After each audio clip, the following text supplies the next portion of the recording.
The desert wind carried with it the scent of sagebrush and the dry bitterness of sand as the sun began its slow descent behind the jagged Arizona mountains. In a small frontier settlement, where life was always on edge, between survival and loss, between love and loneliness, there lived a woman named Clara Whitfield. She was young still, but her eyes carried the weariness of someone who had known both love and grief in deep measure. Clara had come west with her husband, William, seeking a better life. He had been a man of dreams, a farmer with calloused hands but a heart that believed the land could give more than it took. For 2 years, they had struggled together, fighting against drought, locusts, and the endless labor that left their bodies aching. But what broke Clara most was not the land's cruelty, it was the grave at the edge of their homestead, marked with nothing more than a wooden cross. Beneath it lay her only child, a son who had lived but a few months before sickness carried him away. Since then, Clara's arms felt emptier than any barn or field could. Her body, once prepared to nurture life, seemed like a cruel reminder of what she had lost. William tried to comfort her, but he too felt the loss, and when a fever swept through the camp that winter, it claimed him as well. By the following spring, Clara was a widow, childless, and left with a stretch of land that felt more like a prison than a home. She survived by tending chickens, trading eggs with the few neighbors scattered miles apart, and stitching clothes for the small garrison at the nearby outpost. But loneliness was her constant shadow. She would sit on her porch at dusk, the silence broken only by the cry of coyotes, and wonder why fate had left her behind when it had taken everything she loved. It was on one such evening, when the air was thick with heat and sorrow pressed heavy on her chest, that Clara heard the sound of hoofbeats. Her heart froze. In those days, riders could mean danger, bandits, drifters, or worse, Apache raiding parties. Fear gripped her, and she reached for the rifle leaning against the doorframe. The horse came into view, a weary mare, foam around its mouth, its rider slumped forward. He was an Apache warrior, tall and broad-shouldered, with his dark hair tangled and his skin streaked with dust and blood. In his arms, wrapped in a bundle of deerskin, was a baby. Clara's first instinct was to slam the door and pray he would pass her by. But before she could move, the warrior slid off his horse and staggered toward her, his voice hoarse but urgent. He did not reach for his weapon, nor did his eyes burn with the rage she had been taught to fear. Instead, he held out the bundle, his voice breaking as he spoke in broken English. "Milk, for baby, please." Clara's rifle trembled in her hands. She had heard tales of Apache cunning, that they would use children to lower defenses before striking. But then she heard it, the weak, pitiful cry of the infant. It was not the cry of a trap. It was the cry of hunger, of life fading too fast. Something inside her broke. Without thinking, she lowered the rifle and stepped forward. "Give him to me," she whispered. The warrior's eyes, dark and filled with desperation, searched hers for a long moment before he placed the baby in her arms. The child was thin, his skin pale beneath the dirt, his lips cracked from thirst. Clara's heart ached as her body remembered what it had once done for her own child.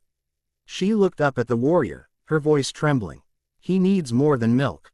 He needs care, and time." The man nodded, clutching his chest where blood seeped through a wound. "Mother gone," he said softly. "White soldiers, fire, she die, I run, I save him, no milk, he die if no mother." His words were halting, broken, but the truth in them was plain. Clara felt the baby root instinctively against her, searching for sustenance, and her body responded in a way that shocked her. Though her child had been gone for months, something stirred in her, an ache, a flow, as if her body remembered how to give life. With tears streaming down her cheeks, she pressed the infant close, and to her astonishment, her milk let down. The baby latched, weak but determined, and began to drink. The warrior's eyes widened, and for the first time, Clara saw not an enemy, but a man, exhausted, grieving, and clinging to the last thread of hope. He sank to his knees in the dirt, whispering words in his native tongue that Clara did not understand but felt in her soul were prayers of gratitude. From that night onward, everything changed. The warrior introduced himself as Dakota, meaning, friend to all, in his people's tongue. He stayed near Clara's homestead, too injured to travel far, and helped with the chores once he gained strength. At first, Clara feared what the townsfolk might say if they discovered an Apache under her roof, but the isolation of her farm kept them safe. Slowly, her fear turned into something else, understanding, even trust. Dakota was unlike any man she had known. He spoke little, but his actions carried weight. He repaired her fences, chopped wood, and hunted game to feed her when her pantry grew bare. In return, Clara nursed his son, whom he called a huli, drum, because his tiny heartbeat reminded Dakota of the sacred drumbeat of his people. As days turned to weeks, Clara found herself smiling again. The baby's cries filled her home, not with sorrow, but with purpose. She rocked him to sleep by the fire, sang lullabies she thought she had forgotten, and felt her heart heal in ways she had never thought possible. Dakota watched her with quiet reverence, often whispering, "You mother now." Not by blood, but by spirit. The bond between them grew, though unspoken. Clara would catch Dakota watching her as she cradled a huli, his eyes soft with gratitude.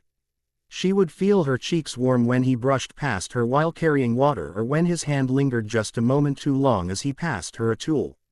Yet neither dared to voice the feelings taking root. For Clara, it was fear of betrayal to the memory of her husband. For Dakota, it was the pain of losing his wife, the mother of his child. But the heart does not obey reason.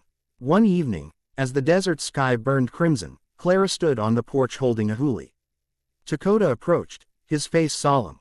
"Soon," he said, "I must take him back. My people, they wait. He is last of his mother's line." Clara's heart clenched. The thought of letting a huli go was unbearable. "But he needs me," she whispered.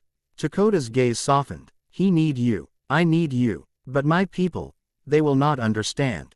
He paused, then placed a hand over hers, covering the tiny bundle between them. "Unless you come too." The words hung between them like the hush before a storm. Clara's mind raced. Leave her land, her past, everything she knew, to live among a people who had every reason to hate her kind. And yet, what did she truly have left here? Nothing but ghosts. She looked into Dakota's eyes and saw not a warrior, not an enemy, but a man offering her something she thought she would never have again, a family. The decision did not come easily, but love has a way of softening the hardest earth. Clara chose not to let fear or grief rule her life any longer. With Dakota's guidance, she learned the ways of his people, the songs, the food, the language. At first, there was suspicion when he brought her into the Apache camp, a white woman cradling one of their own. But her devotion to a huli melted their distrust. She became the mother the child needed, and in time, she became something more to Dakota. Their bond grew into love, slow, hesitant, but undeniable. Clara discovered strength she never knew she had, living not as a widow in grief, but as a mother and a partner in a new world. Dakota, once hardened by loss and battle, found peace in her presence. Together, they wove two broken lives into one fabric, stitched by the tiny heartbeat of a child who had brought them together. And though the desert winds still carried sorrow and struggle, Clara no longer sat on her porch in silence, longing for what was gone. She sat with a huli in her lap, Dakota's arm around her shoulders, and knew that fate had not abandoned her. It had simply led her down a path she never imagined, to motherhood, to love, to life reborn.